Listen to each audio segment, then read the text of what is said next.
Assalamualaikum warahmatullahi wabarakatuh.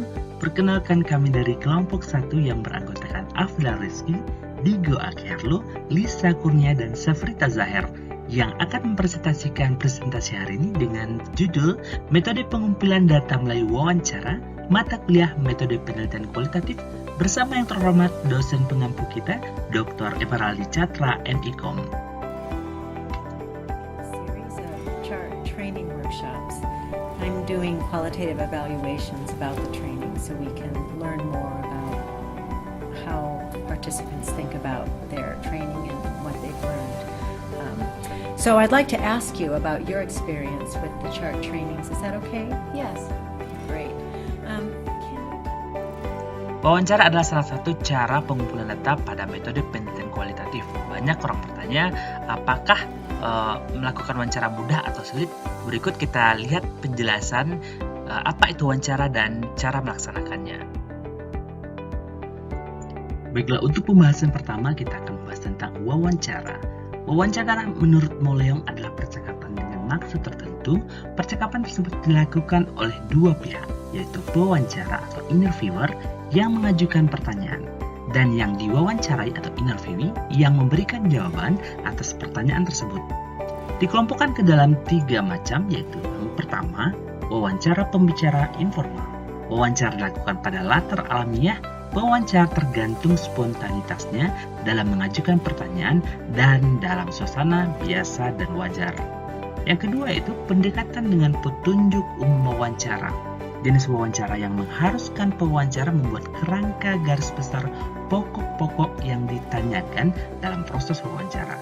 Sedangkan yang ketiga itu wawancara baku terbuka, yaitu jenis yang menggunakan seperangkat pertanyaan baku, urutan pertanyaan, kata-katanya, dan cara penyajiannya sama untuk setiap responden.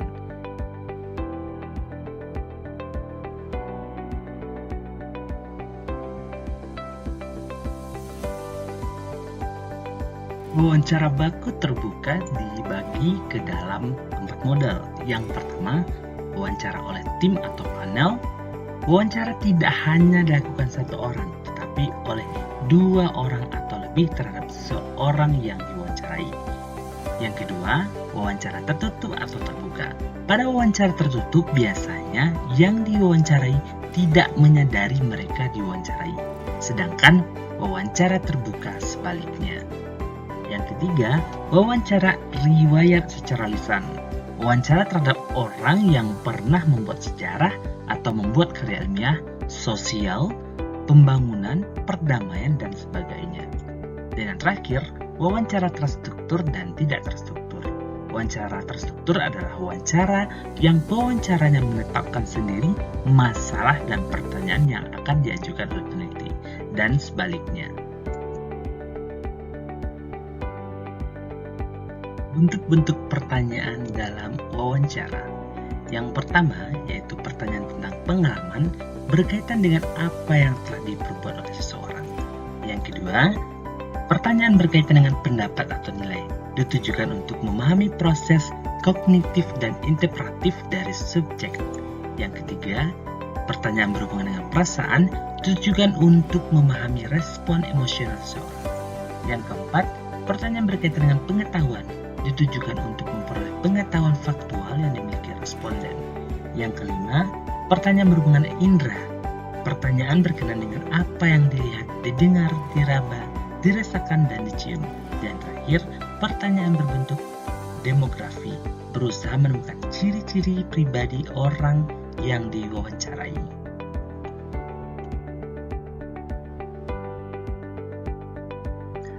Setelah kita mengetahui bentuk-bentuk dari pertanyaan, selanjutnya yang akan kita bahas adalah pertanyaan mendalam. Pertanyaan mendalam berfungsi sebagai menggali lebih dalam lagi tentang hal yang dipersoalkan. Seperti pertanyaan tentang klarifikasi, pewawancara memerlukan lagi informasi yang dipersoalkan. Yang kedua, tentang kesadaran kritis jika responden ditanyakan untuk memutuskan atau lebih kritis lagi.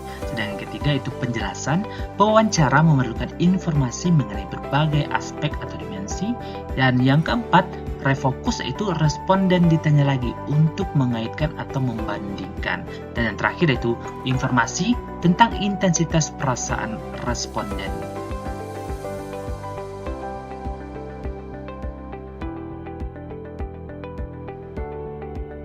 penata urutan atau sequencing pertanyaan. Ada 3 cara penata urutan pertanyaan menurut Guba dan Lincoln. Yang pertama itu tata urutan bentuk cerobong.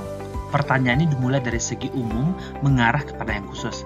Contohnya, menurut saudara, bagaimana hubungan negara kita dengan negara Asia lainnya? Selanjutnya akan menjurus kepada pertanyaan yang lebih khusus. Yang kedua, kebalikan bentuk cerobong.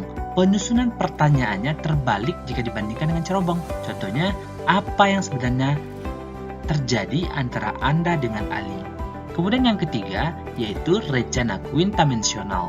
Cara memfokuskan pertanyaan dari dimensi kesadaran deskriptif menuju dimensi-dimensi afektif, perilaku, perasaan, atau sikap. Contohnya, apakah pertengkaran mereka tampaknya menyebabkan perasaan kasihan kepada teman-teman lainnya?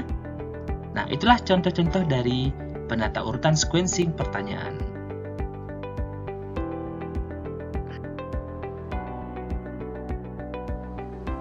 Menurut Kerlinger, ada 7 kriteria yang harus diperhatikan dalam menyusun pertanyaan wawancara. Yang pertama, apakah pertanyaan berkaitan dengan masalah penelitian dan sasaran penelitian? Yang kedua, apakah tipe pertanyaan yang akan digunakan telah sesuai dengan arah wawancara? Dan yang ketiga, apakah butir pertanyaan itu jelas dan tidak mengundang tafsir majemuk? Yang keempat, apakah pertanyaan itu menggiring responden untuk memberikan alternatif jawaban tertentu? Atau pertanyaan semacamnya tidak menjamin adanya validitas? Yang kelima, apakah pertanyaan yang akan diajukan menuntut pengetahuan dan informasi yang sekiranya tidak diketahui oleh informan? Dan yang keenam, apakah pertanyaan yang akan diajukan akan mengarah pada informasi yang bersifat pribadi dan peka sehingga berkemungkinan informan menolak jawabannya? Dan yang ketujuh, apakah pertanyaan ini menyiratkan hal-hal yang dianggap baik atau buruk oleh masyarakat?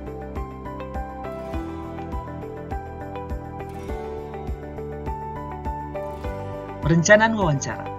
Ada 3 pokok penting persiapan dan perencanaan wawancara. Yang pertama, menentukan responden, menemukan siapa yang akan diwawancarai. Dan yang kedua, mengadakan kontak dengan responden, mencari tahu bagaimana cara yang sebaiknya untuk mengadakan kontak dengan responden. Dan yang terakhir, persiapan yang matang. Pewawancara hendaknya mengadakan latihan terlebih dahulu, bagaimana memperkenalkan diri dan memberikan ikhtisar singkat tentang penelitian. Selanjutnya, menetapkan hari, waktu, dan tempat wawancara.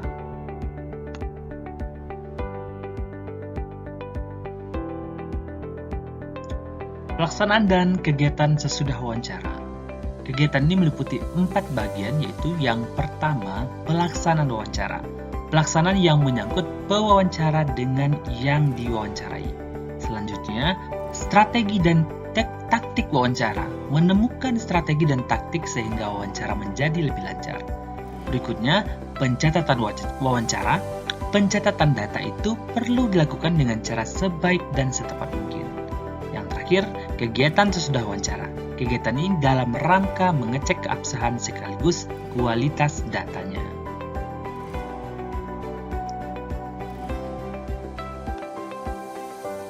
Demikian video presentasi dari kelompok kami.